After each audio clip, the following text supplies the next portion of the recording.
Okay, so I am going to talk about the author Phil Clay and his story Redeployment.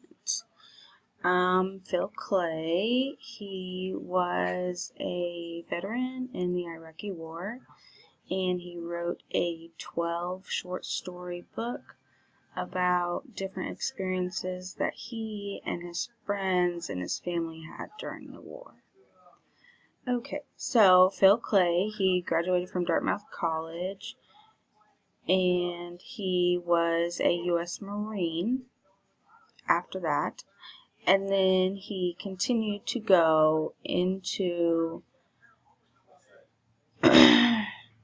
be a public affairs officer in 2007 and 2008.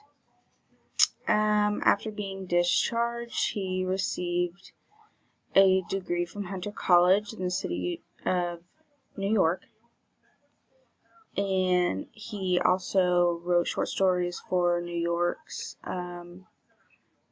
Times, and they were best-selling short stories. He won multiple book awards, including the Marine Corps Heritage Foundation Award for fiction dealing with war, and he also won the National Books Critics Circle John Leonard Award for the best debate, and the American Library Association's Award for excellence in military literature, and a few other prizes for his writings also in the book Redeployment. He was also named a National Book Foundation, and his writing appeared in the New York Times, the Washington Post, the Wall Street Journal, and a few other big publishing companies. Okay, so Phil Clay specifically writes military stories to express his thoughts and experiences during war, and he also, sorry, my son, and he also uses his friends' thoughts and experiences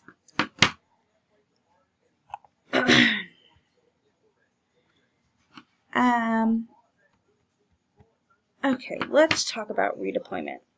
Redeployment is one of the short stories in the 12-story novel, and it is about a military man who is getting released from the Marine Corps, and he's coming home to his wife. He has to experience his decompression, and that is when all of the reflections start kicking in about what happened during the war.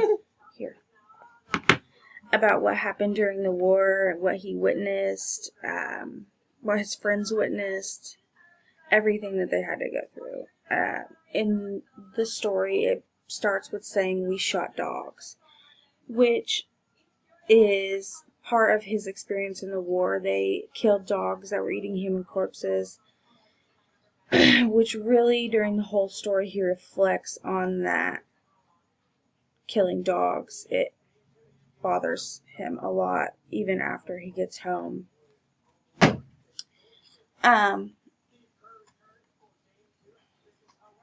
He also talks about his wife, Cheryl. The sergeant's name is Sergeant Price, and he's coming home to his wife, Cheryl. And he's excited, but at the same time, he's really nervous to see Cheryl. He hasn't seen her in a really long time, and he doesn't really know what to expect. He is used to the guns and the violence and everything that's going on around him. When he gets there, he doesn't see her at first, and he notices that a few of his friends, their wives just aren't there at all. And so when he finally does see her, he notices that she looks a little bit different than before. She's lost a little bit of weight, and it finally sets in. He's home. This is what he has to adjust to. So they get home, and she lets him drive for the first time in a long time. drive a vehicle that's not a military vehicle. And he finally sets in. He's in suburbia. He has to get used to suburbia and not the war zone, but unfortunately that war zone doesn't go away for him. It stays in his mind the entire time. He thinks about everything that happened, all of his experiences, and they're still affecting him. He tries to go to the mall, and he don't understand why things are the way they are in suburbia compared to overseas. And he tries to settle in with the neighbors and whatever, and he doesn't feel comfortable or feel that he's fitting in just yet. He also talks about his friends. His one friend comes home to a completely empty house, no wife, no furniture. All he does for days is drink alcohol and get drunk.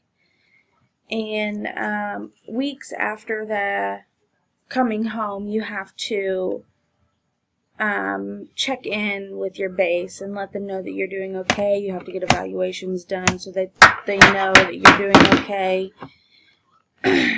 And for him, he is doing okay as can be, but in his mind, all that's running through his head is all of the bad thoughts and actions that happened to him. The story ends with him ending up having to shoot his dog. He comes home to his dog, and his dog is ill and a lot more sickly than he remembers. And so he has to shoot his dog, which is ironic because that's all he remembers from the war is shooting dogs. And so he comes home and shoots his dog because his dog is ill, and it really plays a hard role on him because that's what he did in the war. He shot dogs that were eating human corpses, and having to kill his dog was just one more memory that had to be in his head, one more bad memory about the war that had to stay in his head. In my mind, I would say that Sergeant Price is experiencing PTSD, and it is a very common statistic within all veterans to experience and suffer from PTSD from their experiences overseas.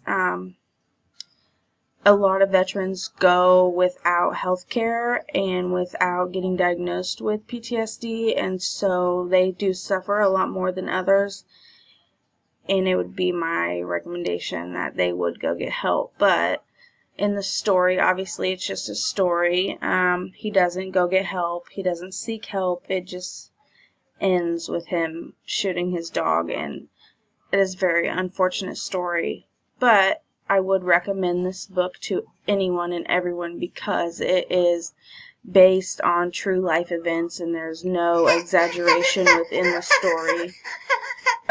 Phil Clay tried to keep the exaggeration out of the story so that every normal citizen knew what it was like to be overseas and be in the war.